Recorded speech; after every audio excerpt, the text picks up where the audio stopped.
First, I would really like to start with some basic values that I carry and my own beliefs. I think we all need to agree that we still live in a world where sexism and racism still exist. And we need to be very, very frank and open about that. So give me a chance to explain why I still feel like that. Female genital mutilation, it's cutting or partially cutting the clitoris or the vagina, total removal of the vagina. FGM has three main types. Type 1, which is pricking of the clitoris. Type 2, it's cutting the clitoris and then closing the top part of your small labias. Type 3 is something that we refer to as the infibulation type. That's one of the worst forms of FGM you'll ever see. It consists of removing the large labias, the small labia, and the clitoris, and then you pull the skin together to a point where there is a small, tiny hole, sometimes not even a matchstick can get through. You are expected to urinate, menstruate, give birth, have intercourse with that small hole. Who practices FGM? Well, FGM is practiced by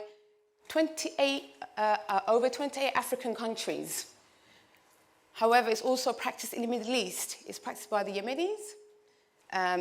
It's practiced within the Kurdish community, and it goes as far as on the east, where it's practiced parts of Pakistan and India, Malaysia, and Indonesia.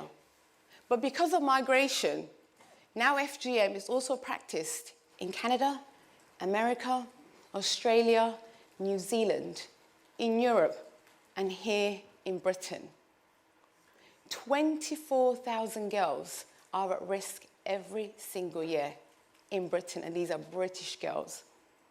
66,000 girls and women have already undergone female genital mutilation. 500,000 of women in Europe have undergone female genital mutilation. 130 to 140 million of women worldwide have undergone FGM. 3 million are at risk every single year worldwide. I hope these statistics kind of give you a picture of what I'm actually trying to talk about. I would like to ask you guys a question. How many of you have ever met or seen a woman who's gone through FGM? Put your hands up. Right. So now you all have to put your hands up. Come on. Everybody put your hands up. Because the person on this stage right now is a woman who's survived female genital mutilation.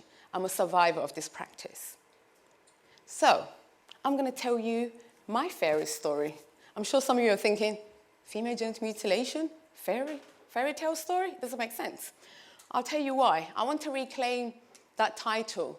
I must warn you, when I tell you my fairy tale, there'll be no Prince Charming, there'll be no horse carriages, and there won't be a queen or a prince. You know, we have bumps along the way, but there is a happy ending to this fairy story. So part 1, chapter 1 of my fairy story. I come from a very beautiful part of the world. I'm from the Horn of Africa in Somalia. My family is from Mogadishu. And I was brought up in different parts of the world. I went to an Arabic nursery in Saudi Arabia. I went to a primary school in Italy, then in Somalia, and then an English secondary school. I remember telling my parents, please, where are you going to take us to go to college? So I had to get my mom to sign something to make sure that I didn't have to leave again. But I am a Cosmo child, so I call myself that. Who does FGM? Who actually cuts these women? It's usually done by an elderly woman who can't see properly, never picked up a book. She doesn't know how the body works. However, my story is I was cut at the age of 7 with my sister and my cousin. My sister was much younger than me. She went right before me. I was that girl who never knew what this actually was. And I remember my next door neighbor's daughter came up to me and said, oh, you must be really excited today. And I said, oh, wait a minute, it's not my birthday. I can see something big is going on in the house. And she goes, no, you're going to have your gudneen done. And I thought, what's gudneen? This is gudneen, it's FGM in Somali. As she's explaining, I heard a horrible scream from the other side of the house. and that was my sister. And that scream will haunt me for the rest of my life. It's not something that people need to hear. And that day, my life changed. I didn't know why this happened to me, why I was cut, why this was chosen for me, because I had a very loving parents. Both my parents are professionals. My dad was an engineer. My mother was a police officer at one point, but she trained as an accountant and worked for the Somali government. I had very intelligent, well-educated parents. So are my grandparents. So I came from a line of a very privileged family in Somalia. But this was done for me. So why? Why is this done? Number one, people say to you, is their religious practice? It's their cultural practice. But it's done so women can't be promiscuous. It's to control the women's sexuality. That's the fundamental reason why FGM is done to women. Because I was cut because I was a woman, and full stop. That's what it was. So, getting back to my story, from that day when it happened, I got a gold watch, we got loads of sweets. Actually, I couldn't have the chocolates because I'm in such a big fuss apparently. I couldn't have the chocolates, I was naughty, so I kept fighting the cutter, so I didn't get the chocolates. And I remember as a child, it was so sad because that really upset me that I couldn't have those chocolates. That's why I'm kind of a choc addict at the moment, so I always had to have chocolate with me. So yeah, it's a trauma that's happened to me as a child. Anyway, so to continue, never talked about it again until I was 21. I felt pregnant with my daughter, Fairuz. She's actually in the room tonight, this evening. Oh, this morning. Sorry. And falling pregnant with my daughter was one of the most traumatizing part of my life. All of a sudden, I had deep depressions. I was ill the whole time, but nobody could tell me what was wrong with me. They said, oh, Ms. Hussein, you're fine. You're physically fine. There's nothing wrong with you. Your pregnancy's fine. You're fine. Your body's fine. But I knew it was more than that. There was this fear in my mind about giving birth, but I couldn't understand it. Anyway, didn't get no help, nothing. Gave birth to her. It was not an easy birth. I was in labor for 3 days, and I had a 3rd-degree tear, so I had to be in hospital for 2 more weeks because my top part of my genitals was still closed, so it wasn't a pleasant birth. But the midwife or the doctor didn't know what to do. Again, that happened. I didn't talk about it again. Into a couple of months, I met a really amazing woman called Jennifer Bourne, who is a nurse and a counsellor. She was the first person to ever ask me the question many people fear. The question was, Leyla, were you cut as a child? And I remember saying, yeah, I was, but it's fine, I'm okay. I've dealt with it, it's not a big deal. But she challenged me. She didn't let go. Jennifer was somebody who gave me the space and the time to teach me how FGM affected me. She was the first person to say, Leyla, the reason you were so ill during your pregnancy is because you were having flashbacks. My body was remembering what happened to me as a child. And the 7-year-old Leyla appeared and refuses to leave till now. I know she's in the room at the moment. Yes, she pushes me at times. It's like, go Leyla, go and get justice for us. And yeah,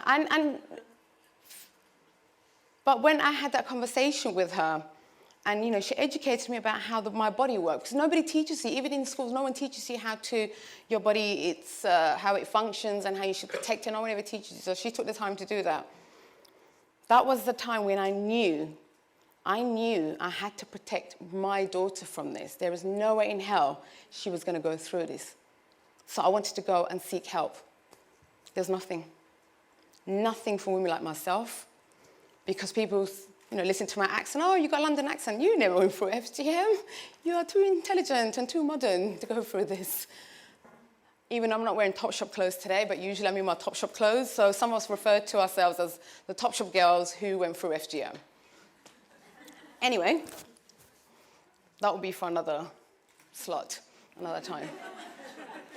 Anyway, to continue with my lovely fairy tale story, I realized there was nothing for girls like us, and I made sure something needed to happen. I started a group in my mother's living room, and these women were my friends. So I started asking that question, so, were you cut? Were you cut? Were you cut? And they were like, Leyla, why are you asking us all these questions? But what happened, I remember there were 7 of us in the room, and all of us have gone through FGM, but we've never talked about it, because it's such a secrecy around this practice. And that time was when I decided we need to lift the shame out of violence that we experienced. Somehow we were left feeling guilty about it. We were the ones who were feeling ashamed when it was done on us. Again, when you make that kind of choice, there's a backlash.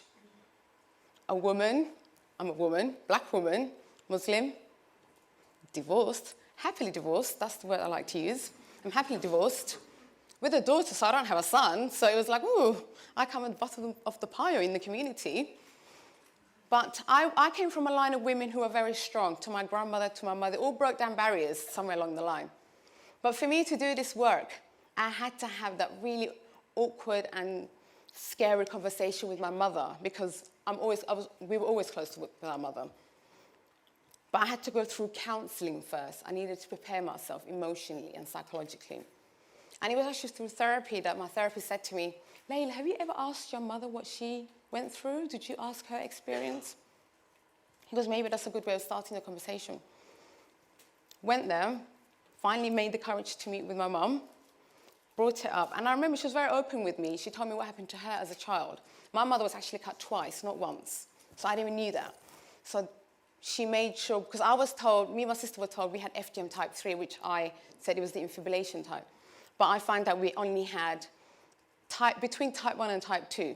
She paid the cutter extra money not to ever tell anyone. We never had that, because our family practiced the type 3 infibulation. So there was a part of me that felt she tried to save us in a very strange way.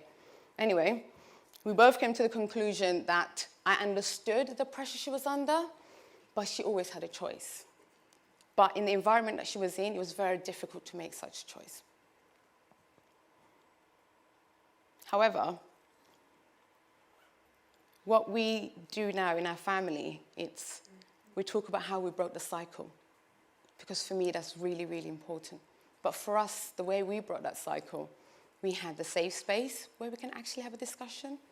Me and my mother had a lot of crying, a lot of screaming, a lot of ugly cries. Has anyone had ugly cries before? You know when you can't breathe? That one. Yeah. We had to go through that. But what came out of this was my mum apologized to me and my sister. And I would say that to any parent of any kind of, FGM is just another part, one violence, but there's so many violence that women go through.